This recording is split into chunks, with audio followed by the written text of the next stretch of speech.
Ellos se montaron en unos palos de guayabas que quedan ahí en la orilla del río. Mi hermanito estaba en la parte más alta de uno de los palos. Ellos alcanzaron a ver unos hombres que venían por el río, unos hombres armados. Entonces todos se tiraron, pero cuando mi hermanito cayó al piso, ya los hombres estaban ahí y lo cogieron. Al niño le cortaron totalmente la cabeza. Inclusive se llegó la noche y no aparecía pues como ningún organismo, nadie para hacer el levantamiento. Yo no lo quise dejar allá.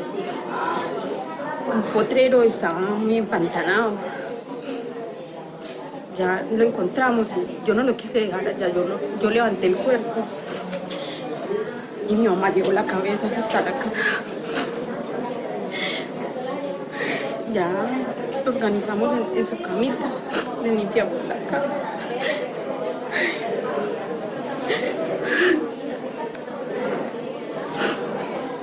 Como a la hora ya llegó el ejército y la policía y ya se levantaron. Lo único que quiero decir es que yo no sé cómo ni bajo la influencia de que una persona es capaz de hacer esto, pero no es una sola persona la que matan, es toda la familia, son muchas cosas. Por muchos tratamientos psicológicos, psiquiátricos, lo que sea, uno no es capaz de reponerse esto. Mire, ya va a ser 12 años y es todavía algo que se revive muy fácilmente, que duele, que nunca va a poder uno como borrarse de la mente. Es una película que está constantemente rebobinando y que uno ve jóvenes de la edad que pudiera tener él en este momento, que son 24 años y que serían. ¿Por qué cortar la vida de un niño ahí empezando a vivir 12 años apenas tenía? Es una pesadilla que es para toda la vida. ¿Pides justicia? Yo sinceramente,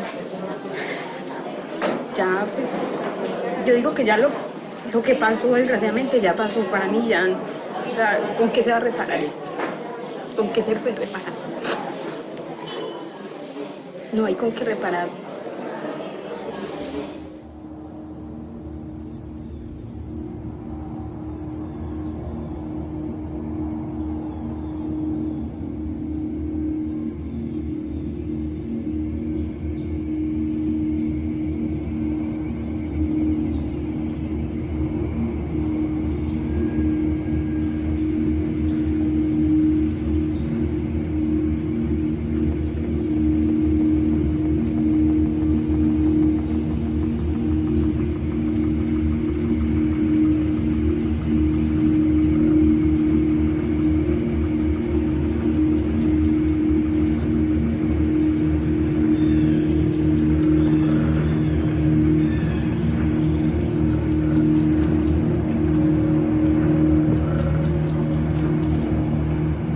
En esta selva no hay Estado.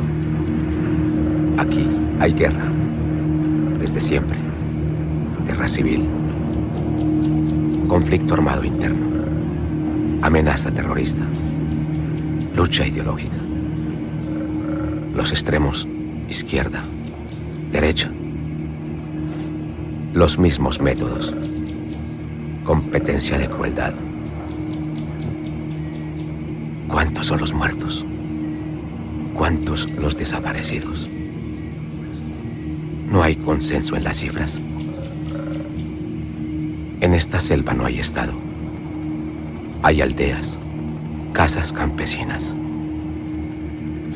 El campesino.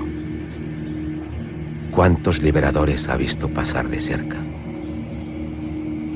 ¿Cuántas atrocidades? La extrema izquierda primero, los guerrilleros. La extrema derecha después, los paramilitares. En los 90, las FARC, los guerrilleros, se transforman en máquina de guerra, alimentados del comercio de cocaína. Imposible hacerles frente. La policía, las Fuerzas Armadas no dan abasto. Y las FARC ganan terreno. Entonces aparecen ellos, alimentados también del comercio de cocaína. Los paramilitares, AUC, en el departamento de Antioquia. Es allí donde se desarrollan. Allí donde más crímenes hubo. ¿Cuántos son los muertos? ¿Cuántos los desaparecidos? ¿Y dónde están?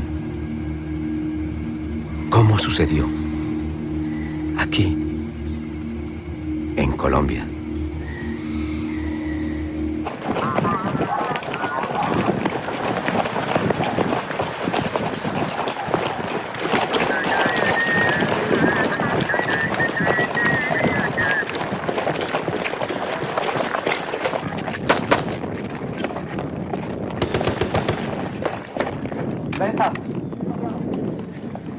¿Todo bien?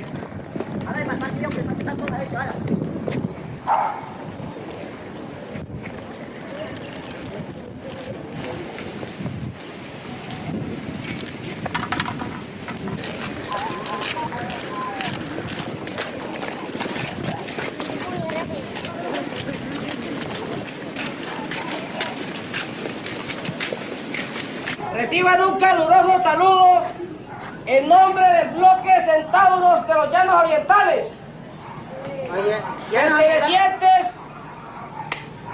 a las Autodefensas Unidas de Colombia. De antemano se le hace la advertencia al personal que está ligado con la guerrilla: o se componen o se van de aquí, porque aquí no hay espacio para la gente que perjudica a los demás. ¿Nuestra política cuál es? Preferimos que en un pueblo donde vivan 500 personas, que queden 495 buenas, y no que queden 500 en problema por 5 que no sirven. Todo aquel que se pille desobedeciendo nuestras órdenes no se vaya a arrepentir, porque ya cayó. Se le está dando la oportunidad al personal. Así que pues, señores y señoras, cuenten con nosotros. Y así sea lo que sea, así se nos venga el mundo encima, vamos a sacar adelante a Puerto Lleras.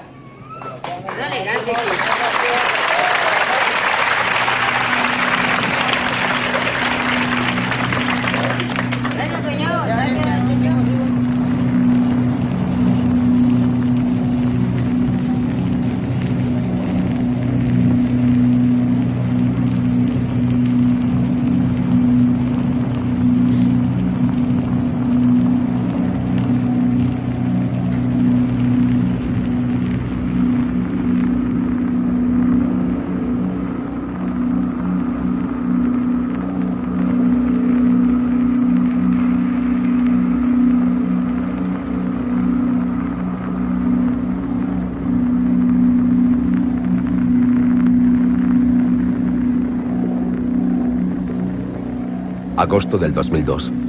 La guerrilla de las FARC, expulsada de las zonas productivas, arrinconada en la selva más profunda, en el sur del país.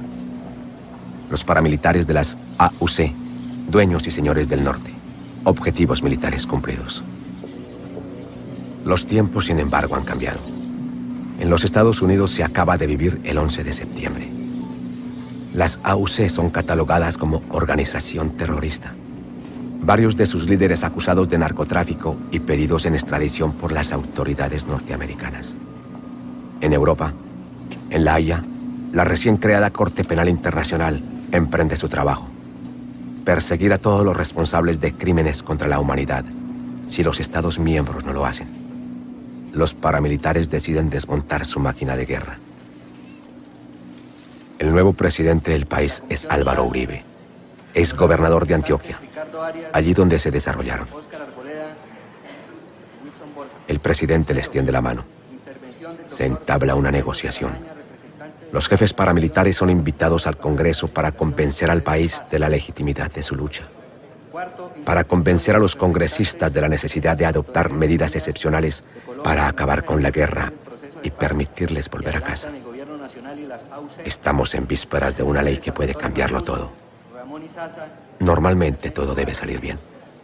Vengo en irrenunciable misión de paz desde Santa Fe de Ralito, donde con la bendición de la Iglesia Católica y el apoyo de la OEA, de la comunidad internacional, del gobierno del presidente Álvaro Uribe Vélez y del pueblo colombiano, dimos inicio formal a este histórico proceso de paz. Reafirmo aquí, en la cuna de las leyes y en el templo de la democracia, que el compromiso patriótico de la SAUC por salvaguardar una Colombia libre, digna, segura y en paz, sigue en pie, como lo reclaman millones de colombianos honestos y de buena voluntad, amantes de la libertad que confían en nuestro movimiento nacional antisubversivo y han depositado la defensa de su seguridad en nosotros. Que Colombia sea en nuestras mentes y en nuestros corazones el intento siempre vivo, siempre bello, de construir el paraíso entre los Andes y el mar. Muchas gracias, honorables congresistas. Muchas gracias, señoras y señores. Dios bendiga a Colombia.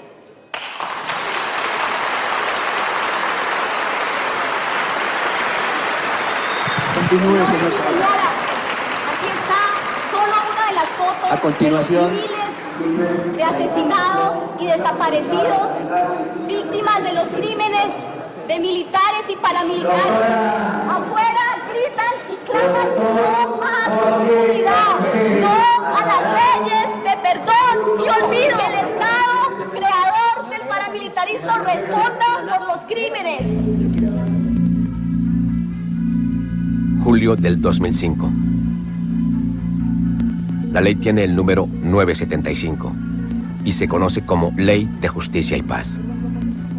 Una ley generosa.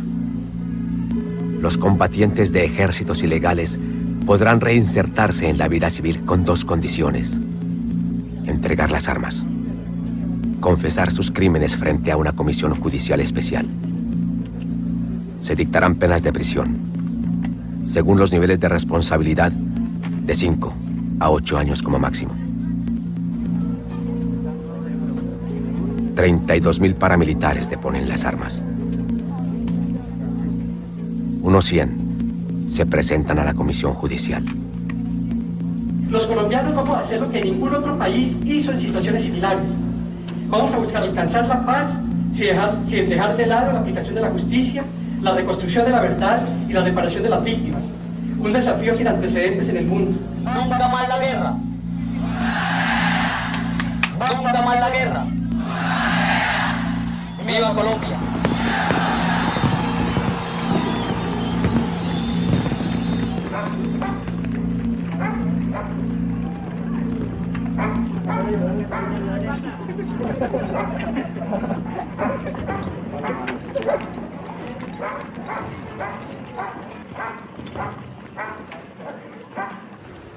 Julio del 2005. La nueva unidad de Fiscalías para la Justicia y la Paz empieza labores. Dispositivo de funcionamiento: ninguna posibilidad de confrontación directa. El crimen en una sala, el sufrimiento en la otra. Se reanuda la diligencia de versión libre del postulado Hernán Giraldo Serna. Se deja constancia que la diligencia se desarrolla en la sala número 2 de la Unidad Nacional para la Justicia y la Paz de Colombia. Asimismo, se deja constancia que la diligencia se transmite en directo a la sala especialmente habilitada para que las personas acreditadas como víctimas puedan hacer uso de su derecho de acceso a la justicia. Tengo unas preguntas desde la sala, entonces vamos a presentarlas, o si alguien la quiere hacer directamente para ustedes, los escuchamos. Quiero saber a dónde se encuentran mi esposo y mis dos cuñadas. Desaparecieron en el 2002, en el mes de septiembre. Nombre. Rafael Antonio Pérez Atilano y Dalidis Pérez Atilano, Noemí Pérez Atilano. Vivían en el sector de Buritaca. Esa es la hermanita de ella, esas son las dos cuñadas mías.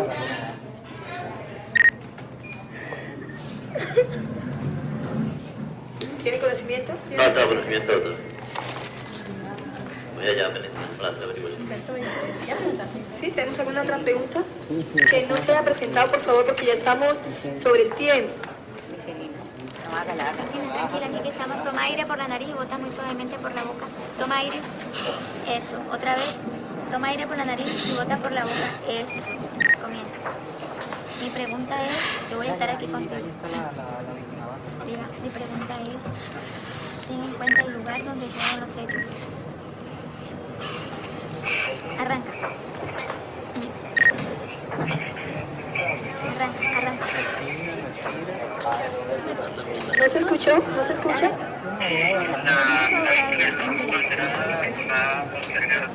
Tenemos asistencia psicológica en sala. ¿Pero quién es tu abogado? Carlos Herrera. A él lo mataron el 17 de marzo de 2002 en el Cerro de los Muchachos. Lo sacaron de Palomino en compañía de mi hermano. Lo encontré muerto en el Cerro de los Muchachos. Lo mataron en la carretera y lo tiraron al vacío.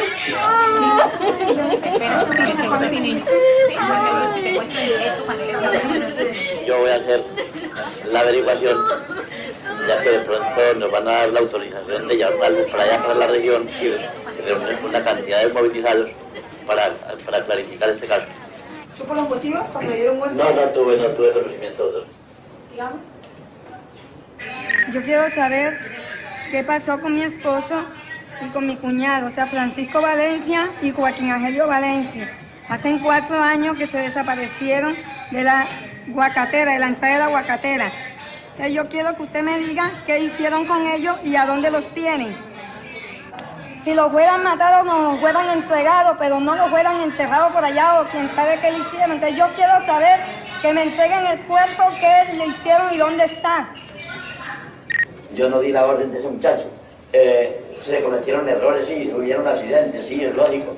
En tanto tiempo de guerra que tuvimos, fueron casi 30 años. Pero este caso yo no lo mandé a hacer. Pero sí estoy comprometido de investigar quién lo mandó a hacer para entregarle a la Fiscalía los datos completos de lo que pasó con este señor. Pero no he tenido la oportunidad porque aquí las instituciones no me lo han permitido de reunirme mucho tiempo con los muchachos. Y así como vamos, esto nos llevará 10 o 12 años para llegar a la finalidad.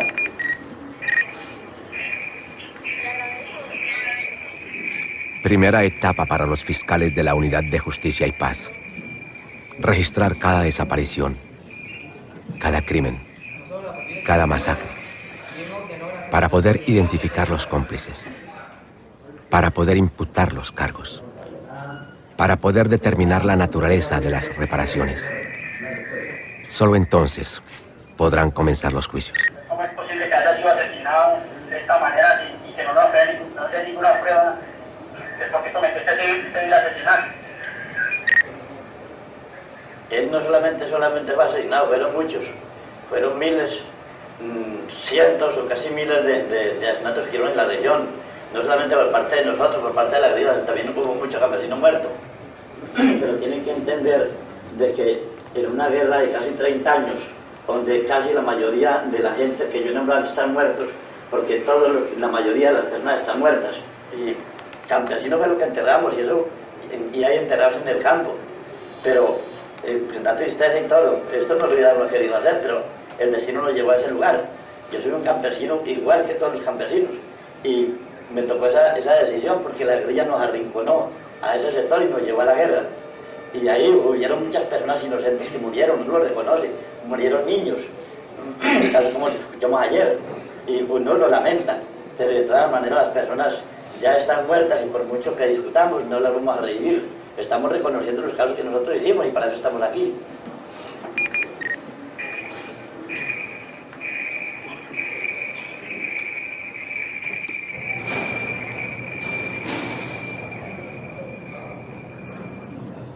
Se dice que la ley 975 es un instrumento de paz porque logró que los miembros de los grupos armados al margen de la ley dejaran de estar cometiendo homicidios, desplazamientos, desapariciones y cualquier otra cantidad de delitos graves de violaciones de derechos humanos y de lesa humanidad que estaban cometiendo.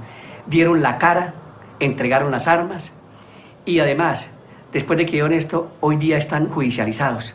de los 35 comandantes, que solo 2 estaban privados de libertad, hoy día 28 están presos en las cárceles. La mayoría está contando los delitos, está permitiendo conocer la verdad de los hechos, que todos conozcan la magnitud de lo que sucedió. Del total de paramilitares desmovilizados, que el gobierno inicialmente ha dicho que fueron 31.600, el gobierno presentó ante la Fiscalía 3.600 personas, como personas que habían cometido crímenes de lesa humanidad para que fueran procesadas por esta ley.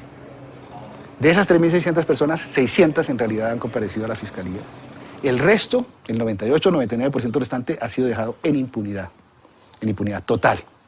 Estos otros también van a tener una suerte de impunidad, pero por lo menos hay en relación con ellos algún tipo de trámite pseudojudicial, porque esta ley tampoco es que contenga propiamente un juicio penal que merezca ese nombre. Es un trámite judicial o es un trámite más bien administrativo realizado por funcionarios judiciales.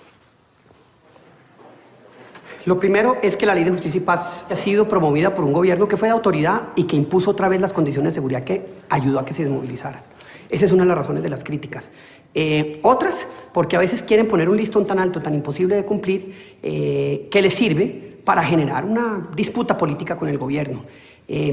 Pero bueno, independientemente de eso, yo creo que hoy los resultados son admirables y es un proceso que va a ser ejemplar para el mundo y va a ser visto en 10 años como el gran modelo de justicia transicional que ha hecho el mundo moderno para resolver un problema de violencia.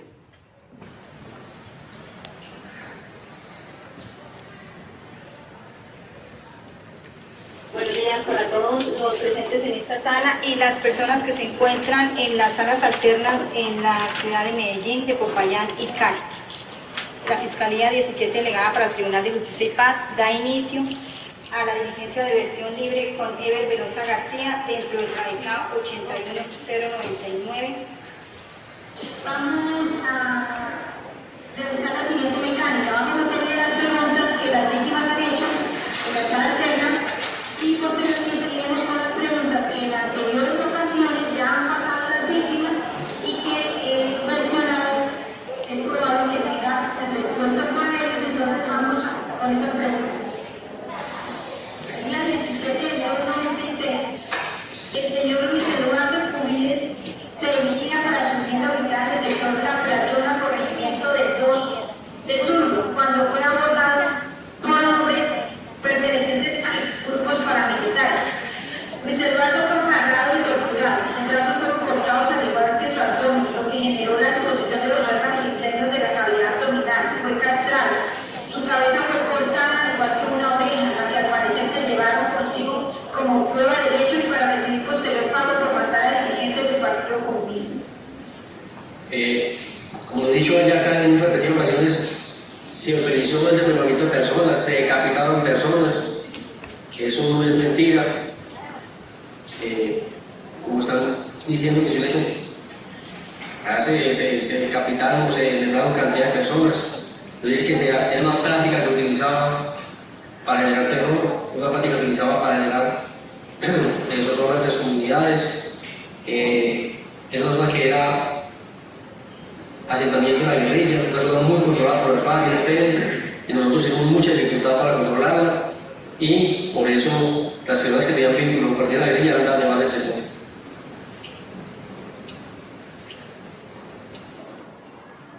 Mataron un sobrino, un hermano y un hijo. Me lo mataron el 17 de agosto de 1992. Yo como madre quiero saber dónde está el cuerpo, que me lo entreguen, porque realmente... Mi hijo era el que no veía con nosotros, el que trabajaba pagando. 5 niños pequeños. El martes. Por mi hermano. Le perdí en la playa de mi padre. Cuando un muchacho en una silla de ruedas. Y allí lo masacaron solamente.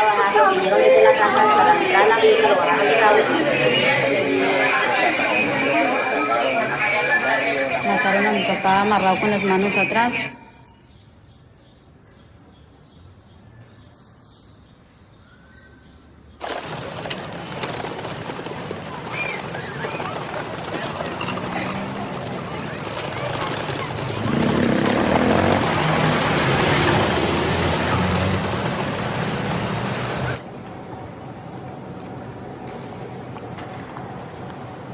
Febrero 18 del 2000, El Salao, Carmen de Bolívar. Una masacre. Los paramilitares llegaron a la población del Salao y mataron mucha gente y a las demás las desplazaron. Es bueno que usted explique, porque lo hemos escuchado hoy hablando de que cada vez que habla de una masacre, porque fue eso, una masacre, usted la pretende hacer ver como un enfrentamiento. Un enfrentamiento en donde, según usted dice, era enfrentamiento con la guerrilla, pero ahí no murieron guerrilleros, o si murieron, no fueron todos guerrilleros, ahí murieron campesinos, murió gente inocente. Entonces, lo que queremos saber es que usted, si lo sabe, entre en detalle de esa operación. Ya, El Salao es un pueblo que queda abajo de un huequito. A un hueco y tiene también lomita, hay lomita, hay una antena también, una antena de Telecom. Y todas las guerrillas estaban posicionadas de la antena de Telecom y una parte del pueblo. ¿Qué hicimos nosotros? Nosotros cuando llegamos, lo que hicimos fue rodear El Salao, para poder salvarle la vida a los muchachos. Pues a nosotros peleaban de las casas, eso es guerra, pero una guerra sangrienta. De ahí, producto de eso, era que el gallo reunió entre el pueblo y los sectores de la guerrilla que llevaba a Rodrigo y unos dos sectores señalaron a las personas que le iban dando de baja en la plaza. Habían dos personas que, según usted, eran desertores de la guerrilla, y como dicen vulgarmente, le daban dedo a los que ellos consideraban, y usted sin más ni más los ejecutaba. Lo ejecutamos. ¿Cuántos muertos hubo en ese conflicto ahí, en ese parque que sacaron a la gente y les dieron dedo? ¿Cuántos muertos hubo en ese parque? 38. 38. ¿De esos cuántos mató usted? Pongo más o menos unos 12. ¿Mató usted directamente? ¿Cómo los mató? Con el fusil. ¿Con tiros de fusil? ¿Alguna otra forma en que los mató? No, señor, con tiros de fusil. ¿Usted vio que alguno de ellos hubiese torturado, porque están todos ahí, hubiese torturado a alguien? No, señor. Ahí lo que pasó, lo voy a explicar lo que pasó ahí. Lo que pasó fue que ellos duramos casi 6 días peleando ahí, fueron marranos, fue lo que comieron, se están comiendo las cabezas y eso. ¿Las cabezas de qué? De las personas. ¿Y por qué habían cabezas de personas? No, del cuerpo humano se lo están comiendo los marranos. ¿Hubo muertos con machete? No me di cuenta, señor. ¿Hubo muertos a punta de garrote? No, señor.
De Erika no, de Harold sí.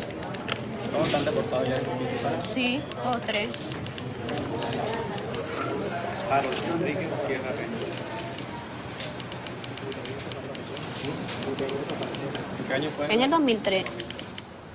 Bueno, muy buenos días. Yo soy psicóloga del CTI. Si ustedes tienen preguntas acerca de la parte de psicología, les puedo ayudar en todo lo que quieran. Nosotros siempre le hemos dicho al niño, no, que el niño, que tu mamá está en el cielo, que se fue. Él sabe que la mamá está en el cielo, pero él siempre, mami, la mataron. No, o sea, como decir matar es como una palabra pero tú también debes hablarle con claridad. Sí es matar, Porque así, en el lenguaje que entienden los niños, porque personas que no manejan, que están en contra de la ley, se llevaron a tu mamita, parece que tu mamita ya murió, parece que ya murió y parece que está en el cielo, pero entonces le vas a explicar con verdades, sin disfrazar la verdad, ¿oíste? Allá está la sabiduría de nosotros, ¿no? Y Dios lo quiso así, porque Dios quería un ser tan querido como tu mamá era una mujer muy buena, entonces fíjate que ella se la llevó el Señor porque la quería mucho. Inculcarles ese tipo de situaciones y de valores a los niños para que ellos entiendan que la justicia divina es perfecta y que se ocurrió fue porque era un agrado de Dios tener a esa alma y a esa persona allá en el cielo. Entonces explicarles de esta manera también a los pequeños. ¿Oyeron? A continuación les voy a mostrar unas fotografías de prendas encontradas en diligencias de exhumación. ¿Por qué es tan importante tener en cuenta cómo salió nuestro ser querido, qué llevaba, qué tenía? Las marcas de las prendas. Miren acá, la marquilla del interior, las sandalias.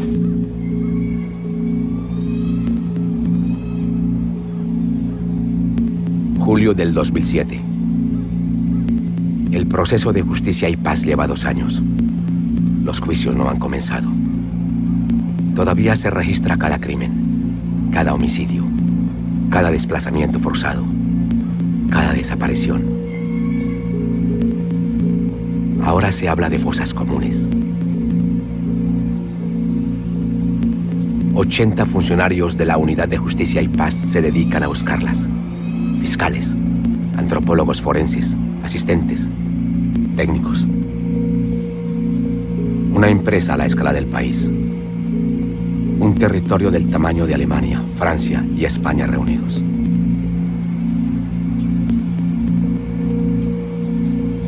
¿Cuántos son los muertos? ¿Cuántos los desaparecidos? ¿Y en dónde están? Un cementerio enorme, clandestino.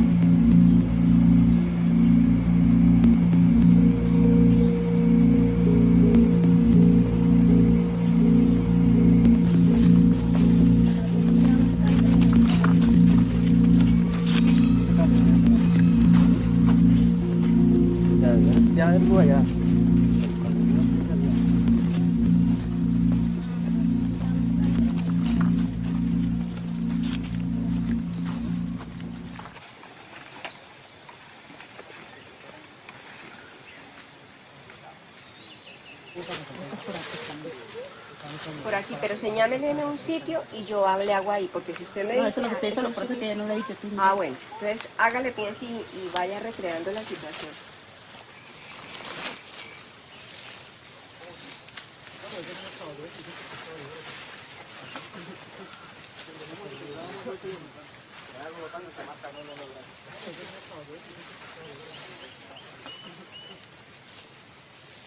Yo lo veo muy tonteando mucho en diferentes partes. Es que él dice que no fue la persona que mató, entonces es muy difícil. No, claro, él lo que pasaba era, miraba el túmulo de tierra que estaba alterada nomás.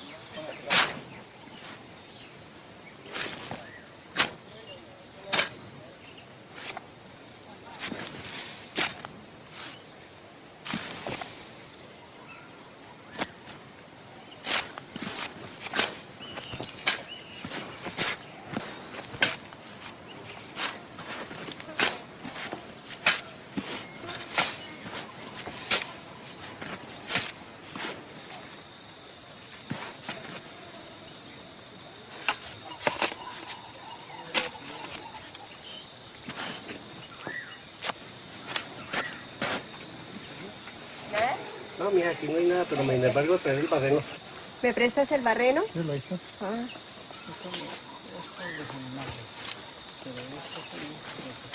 Le pego una nosotros.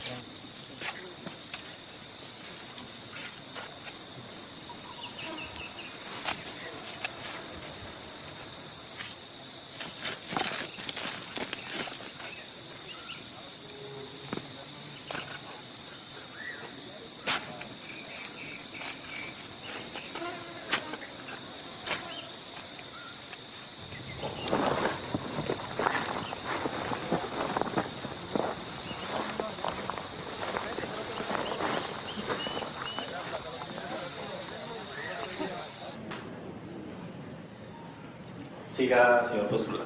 Señor fiscal, en el sitio Villa del Rosario, donde quedaba el antiguo trapiche, al lado del río, al lado del río, se construyó un horno donde se cremaron aproximadamente de 40 a 50 personas después que se les daba muerte.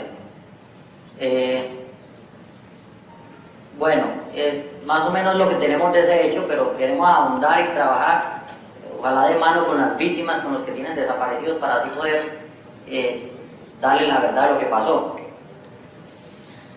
Aparte del horno, de estos hornos que utilizaban para desaparecer las personas, o la evidencia o los rastros de personas que eran asesinadas por las autodefensas, ¿se utilizó otro método, otro mecanismo para desaparecer a las personas? Sí, señor fiscal, el otro mecanismo era arrojarlos al río. ¿A cuál río? El río Zulia. La decisión de desaparecer a las personas era tomada por quién? O sea, ¿por qué el hecho, por qué no matarlas y ya, sino desaparecerlas? Bueno, eso viene de mucho tiempo atrás. Duraba la orden de los comandantes, era desaparecer las personas.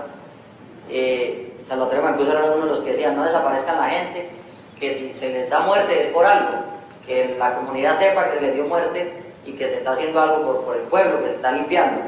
Pero en contra de esa orden, Castaño decía que mucho muerto que no podía aparecer porque eso estaba perjudicando en cierto modo a las autoridades y en cierto modo algún día nos venía a perjudicar a nosotros.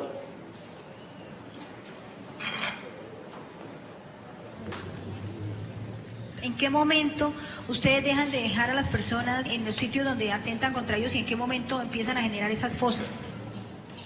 Ahí hay una gran responsabilidad de la fuerza pública, porque en Urabá comienza a haber una serie de homicidios todos los días.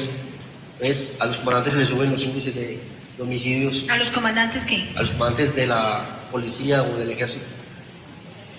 Se comienzan a subir los índices de homicidios y comienzan a ser presionados por sus jefes más altos o por medios o por diferentes entes, tanto gubernamentales como de ONGs, porque están ocurriendo esos hechos y enfrente de ellos. Entonces ellos comienzan a solicitarnos que por favor no dejemos muertos, sino que los desaparezcamos y que los enterremos para que ese índice no se suba tanto. Ahí es donde comienza a operar y a implementarse ese modo de las fuerzas comunes y se va creciendo, porque ellos muchas veces permitían cometer el hecho, pero con el compromiso de sacar a las personas y no hacer las tiradas por ahí.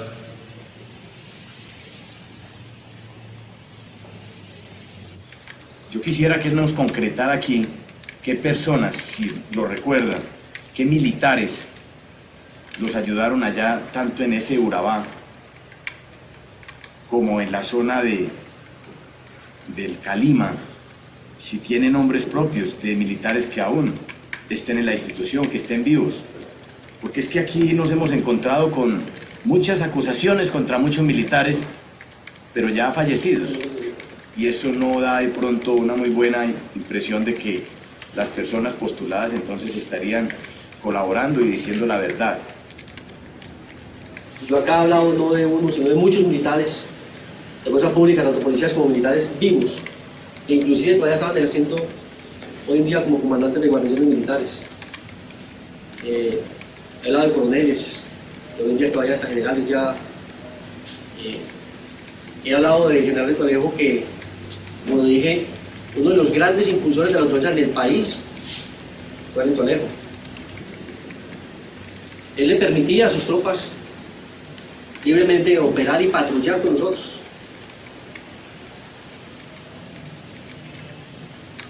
Y el Urabá no es un secreto, el Urabá no es un secreto de que, yo lo he dicho acá, Capitán Carvajal, en ese momento capitán, patrullaba conmigo como un miembro más de las autodefensas. Era una misma tropa, una misma fuerza. Nosotros matábamos un guerrillero, yo lo dije acá, en Curulao tuvimos un combate, dimos de baja a 2 guerrilleros. Después llegó un teniente que estaba al mando del capitán Carvajal en ese momento coronel Carvajal, Byron Carvajal, y le pegaba los tiros con el fusil de él, pero por los huecos que nosotros le habíamos pegado los tiros. Y después lo reportaron como muerto en combate. Eso es un falso positivo. No he podido aterrizar la fecha, pero por el Limón una vereda de Turbo, Antioquia, el ejército llevaba abajo unos autodefensas. Esos autodefensas son unos muchachos que reclutamos, uniformamos y matamos para darle un positivo al coronel Duque, de que él sí estaba dando resultados contra los autodefensas. Caso Mapiripán, ¿quién era el comandante? Sí, me permite, señor procurador, y teniendo en cuenta que es un tema que ya también debe ser objeto de verificación por parte de los funcionarios de la Fiscalía, yo le voy a solicitar, vamos a hacer un receso de 5 minutos para que se retiren los señores de la prensa que nos acompañan. Entonces, hacemos un receso de 10 minutos. Muchas gracias. Señora fiscal, gracias. A ustedes, muy amables. A ustedes, muy amables.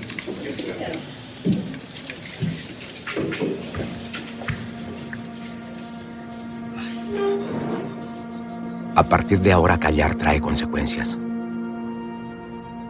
Pero hablar también.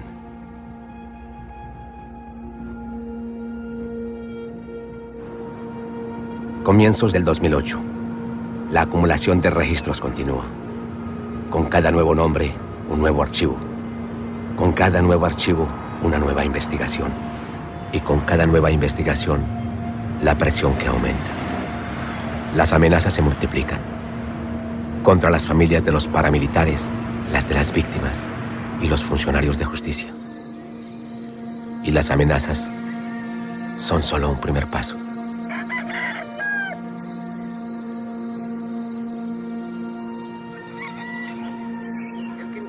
Alias El Cura, reveló que el general Rito Alejo del Río participó presuntamente en la planeación de la masacre de Mapiripán. La Fiscalía General encontró suficientes pruebas para vincular al excomandante de la Policía Sucre, coronel Norman León Naranjo, por permitir que paramilitar asesinaran a 27 campesinos de Cheque, Sucre, el 17 de enero de 2001. En el día de ayer se conoció aquí en las afueras del Palacio de Justicia que al parecer algunos comandantes, 3, estarían con cámaras filmadoras haciéndole seguimiento a las personas que venían a representar a las víctimas. Por eso ellos han solicitado también al fiscal que queden garantías para que no les suceda nada más adelante. El asesinato de una mujer que representaba a cientos de campesinos víctimas de las autodefensas sacude hoy los procesos judiciales que se adelantan contra los ex jefes paramilitares. Yolanda Izquierdo, una activa participante en las audiencias contra Salvatore Mancuso, fue asesinada a tiros en la puerta de su casa en Montería.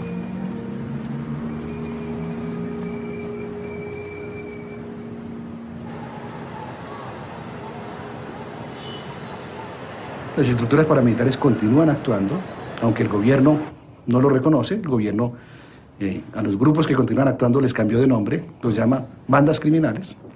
Ese cambio de nombre no cambia la realidad.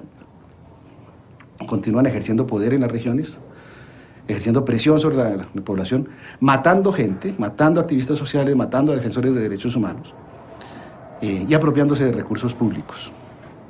Y lo grave de esto es que mientras no se reconozca el paramilitarismo, no podrá ser erradicado de Colombia.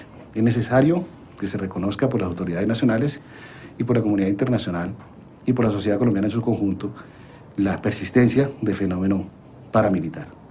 César Joaquín Pérez Anaya, 26 de mayo del 2000. No, señora fiscal, no tenemos ninguna respuesta. Pero tengo otra pregunta adicional.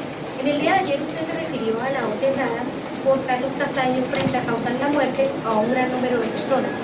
Señora fiscal, no me quiero referir hoy sobre ese tema, con mucho gusto lo hago en la próxima vez, o lo hago sin que estén presentes los periodistas, y lo digo por una cosa. Yo dije ayer aquí una cosa y en la prensa he dicho otra totalmente diferente. Bueno, y si es así, yo no puedo seguir respondiendo.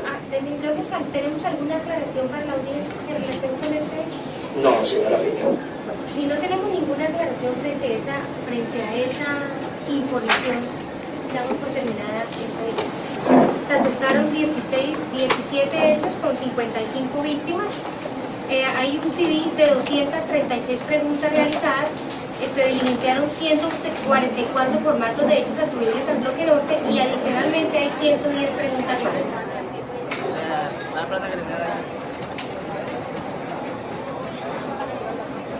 Porque él nos irrespeta.